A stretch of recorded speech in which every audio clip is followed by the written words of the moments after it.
लोकसभा में deputy speaker पद को लेकर एक बड़ा अपडेट आया है। अपडेट ऐसा है जिसे लेकर चर्चा है कि अब बहुत जल्द डिप्टी स्पीकर का चेहरा सबके सामने होगा। इसे लेकर विपक्ष की ओर से बड़ी हलचल हुई है। कहा जा रहा है कि पश्चिम बंगाल की सीएम और टीएमसी चीफ ममता बनर्जी ने खुद एक ऐसा नाम सुझा दिया है जिस पर समूचा विपक्ष रजामंद हो सकता है।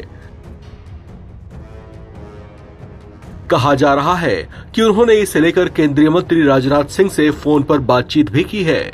सूत्रों से मिली जानकारी के मुताबिक ममता बनर्जी ने विपक्ष की ओर से डिप्टी स्पीकर पद के लिए एक ऐसा नाम सुझाया है जो बीजेपी को जहनी तौर से चोट पहुंचा सकता है। वो नाम जुड़ा है समाजवादी पार्टी से, जो सपा प्रमुख अखिलेश यादव के बेहद करीबी भी बताए जाते हैं। कहा जा रहा है कि ममता बनर्जी ने सपा से नवनिर्वाचित सांसद अवधेश प्रसाद के नाम का प्रस्ताव डिप्टी स्पीकर पद के लिए दिया है। अवधेश प्रसाद फैजाबाद से सपा सांसद हैं। फैजाबाद वही लोकसभा क्षेत्र है जिसमें अयोध्या नगरी भी आती है। चुनाव में इसी सीट पर बीजेपी अपनी जीत पक्की मानकर चल रही थी, लेकिन बाजी सपा ने मार ली। अब विपक्ष बार बार फैजाबाद से सांसद अवधेश प्रसाद को किसी न किसी बहाने हाईलाइट कर रहा है। कहा जा रहा है कि ऐसा संभवतः वे बीजेपी को चिढ़ाने के लिए कर रहे हैं। अब डिप्टी स्पीकर के पद को लेकर भी अवधेश प्रसाद का नाम आगे किए जाने की चर्चा है, लेकिन सवाल ये कि अगर विपक्ष इनके नाम का प्रस्ताव आगे बढ़ाता है तो क्या बीजेपी इस पर रजामंद हो पाएगी।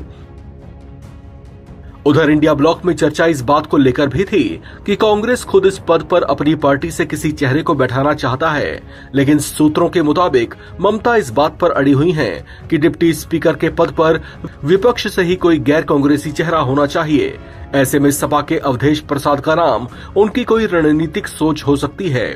आपको बता दें कि लोकसभा में डिप्टी स्पीकर का पद विपक्ष के पास रहने की परंपरा रही है, लेकिन ये कोई अनिवार्य नियम नहीं है, क्योंकि 2014 से 19 के बीजेपी शासन के वक्त डिप्टी स्पीकर का पद बीजेपी के उस वक्त के सहयोगी रहे एआईएडीएमके नेता थंबी दुरई के पास था, जबकि 2019 से 24 के बीच बीजेपी शासन में लोकसभा डिप्टी स्पीकर का पद खाली रखा गया था। आमतौर पर लोकसभा और विधान सभाओं में नए सदन से पहले सत्र के तीसरे दिन लोकसभा स्पीकर का चुनाव होता है।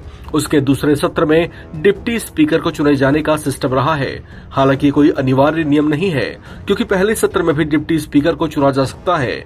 डिप्टी स्पीकर का पद भी महत्वपूर्ण पद होता है, क्योंकि संविधान के अनुच्छेद 95(1) के मुताबिक स्पीकर की गैर मौजूदगी में डिप्टी स्पीकर उसकी सारी जिम्मेदारियों को संभालते हैं। ऐसे में स्पीकर की अनुपस्थिति में डिप्टी स्पीकर के पास स्पीकर के समान ही शक्तियां होती हैं।